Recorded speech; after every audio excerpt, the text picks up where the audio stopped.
પૂનમ આ કઈ ઘનશ્યામ બાપુનો તમે નથી સેવા કરતા, તમે મારા હનુમાનની સેવા કરો છો.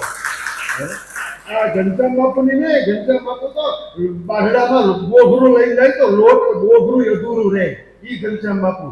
પણ તમે હનુમાનની સેવા કરો છો. આ અને ઈ કરે કે છે નહીં ઓર મનોરથ જો કોઈ લાવે સોઈ અમિત જીવન ફલ પાવે. હા તમે આમાં સમીરા હોકારો દે, સમીરા હોકા. હનુમાન હાજર હાજર તો હું કઈ હવે અહીંયા હું ભૂખ કરતા આવે લંગોટી કરી હોય ગદા હોય તો હું એને લાડવા દેવા પડે. આપણે હનુમાન છે ને છે. ઝીણી ઝીણી વાતોમાં ખબર પડે આપણને. હમણાં હા નાની નાની વાત તમે જો, એક ભાઈ મને લેમ્પ આપ્યો, દેવજીભાઈ લેમ્પ આપ્યો. હું ઉપર હિંચકે બેઠો તો ભજન કરતો હતો. એક ભાઈ ઉપર આવ્યો મને કે આપો લેમ્પ. આ લેમ્પ એવો છે ને કે લાઈટ જાય ને તો ઓટોમેટિક શરૂ થઈ જાય. એટલે અમદાવાદ હરિદર્શનના છે. નહીં જો મોઢામાં પાણી એનું ભાઈ જો આ જીગો આવે ને એટલે આવે તો એને એની સેવા પણ એને આ લાગ ઈ પૂછે ત્યારે કહું કે હા એ લાવવાનું છે. તો મેં કીધું આ 2-3 લેમ્પ મંગાવી લીધા હોય ને તો આ રસોડું ચાલે, આ તે લાઈટ જાય એટલે આ કઈ તકલીફ ન પડે. આ હું આજે હું વિચાર કરું છું કે હવે આવતો હોય ને આ તમે સાંભળો આને ગુરુ પૂનમ કહેવાય. જુઓ તો ખરા, હનુમાનને ભજ્યો એટલા માટે આ કહું છું કે મનમાં વિચાર કર્યો કે હવે આવે ને ત્યારે 2 લેમ્પ લેતો આવે એવું કહી નાખું. બીજે દિવસે એ 2 જણા આવ્યા અને મેં એને હજી કીધું નથી અને આવ્યા ને તો ઈ જ લેમ્પ લાવ્યા હતા. જે લેમ્પ જોતા હતા ને મેં એને કહ્યું તો નથી. વિચાર કરો આ કેમ થયું? આ હનુમાનની હાજરી છે.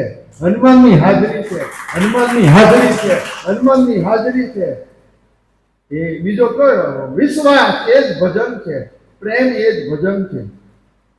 તો એ ન થાય. અને આ તો અલૌકિક ઘટના બની છે કે એ જે આ 2 રૂમ મને એમ થાય કે વાહ, રામ નામનું ભજન તો કરો, હનુમાન ચાલીસા કરો, હનુમાનના પગ પકડો, શું ગજબનો અનુભવ થશે તમને.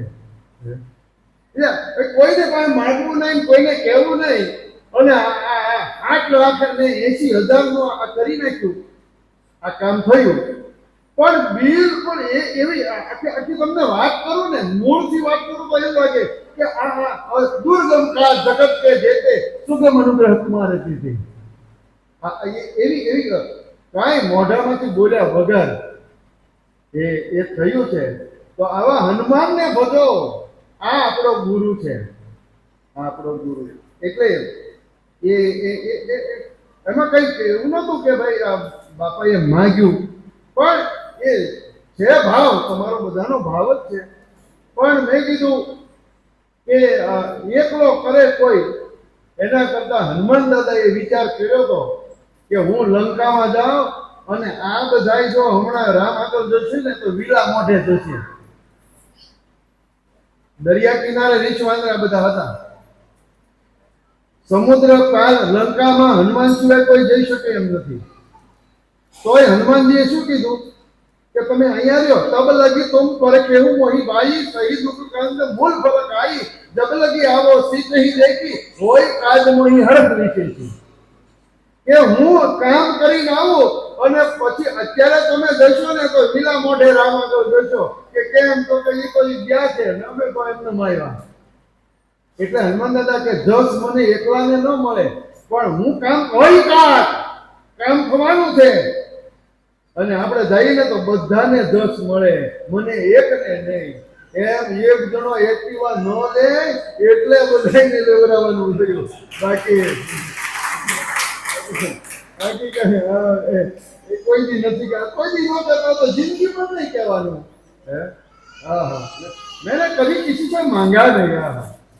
આવું સંતો બોલે. કારણ કે ગુરુની શિખામણ શું હતી? ગુરુની શિખામણ કઈ ગુરુની આ શિખામણ માગન મરણ સમાન है, मागन मरण समान है, मत कोई मांगो भीख, मांगना से मरना भला, यह सदगुरु की सीख। आ गुरु ની છે અને તમે જોવો તો ખરા, એક માં છે ને એને ખબર પડે છોકરું હું કામ રડે છે, એને દૂધ પીવું છે, એને આમ છે, એને આમ છે, એક માને ખબર પડી જાય તો ભજન કરતા હજી કોઈની લાજ જચા નથી જાણી, જેની સુરતા સાંભળ્યાની સાથ વધે વેદ વાણી। હા એટલે હાર્દિક્યા અશ્વિન્યા આ ત્રીજું વર્ષ છે અને આ ગુરુ પૂનમ નર્મદા કિનારે ગુરુ પૂનમ થાય એ લવો બાપો કેટલો પુણ્યશાળી હશે। એ લવો બાપો આ ત્રીજી ગુરુ પૂનમ લવા બાપાના છોકરાના ખાતે જાય છે, ત્રીજી ગુરુ પૂનમ। આ કઈ ઘનશ્યામ બાપુનો તમે નથી સેવા કરતા, તમે મારા હનુમાનની સેવા કરો છો। આ ઘનશ્યામ બાપુની ને, ઘનશ્યામ બાપુ તો બારડામાં બોઘરું લઈ જાય તો લોટ બોઘરું અધૂરું રહે, ઈ ઘનશ્યામ બાપુ, પણ તમે હનુમાનની સેવા કરો છો। આ અને ઈ કરેલું નિષ્ફળ જતો નથી, પણ કર્યા વગર નહીતર હું કે અનેકર આ તમે આમ બે ફામ તમે તૂટી પડો છો અને હું તમને ફોને ન કરું। શું કા આ કોણ કરાવે? આ હનુમાને તમારા કાકડા પકડ્યા છે। હનુમાને આપણને આપણને એક આ બધા માળાના મણકા છીએ આપણે એને, એટલે આ ભાવ જે આપણો છે અને જીવનમાં જેને ભાવ નથી ને, આહાર નિંદ્રા ભય અને મૈથુન આ તો પશુમાંય હોય છે। તમે ભાવે ભજી લો ભગવાન, આ ભાવનો મેળો। અને હું આ તમે કથાનો વાત નથી, તમે 9 દિવસ અહીંયા રહ્યો તો એ કેવું તમે જલસા કરો, ઘરે જઈને કોઈ ઘણાને હોરવતું નથી, આ કથા પૂરી થાય ત્યારે। આ જીવરાજભાઈ કે હું તો મને આપણા છોકરાની વચ્ચે ઈ કે આપણે મારી છોકરા ઈ તમારી સાથે છોકરા જેવા થઈ જાય। આ બધો હનુમાનનો પ્રતાપ છે। તમે બધા આમ કેટલું એક રૂપ થઈ જાય ને, દાળ ને બિલકુલ ગળી ગઈ હોય એમ તમે 9 દિવસ જે આનંદ કરો છો, દિવસે રાત્રે મોડા હું કથા કરું એનો આનંદ, પણ આમ પણ આનંદ કરો છો। એ ફેવિકોલ હનુમાન છે।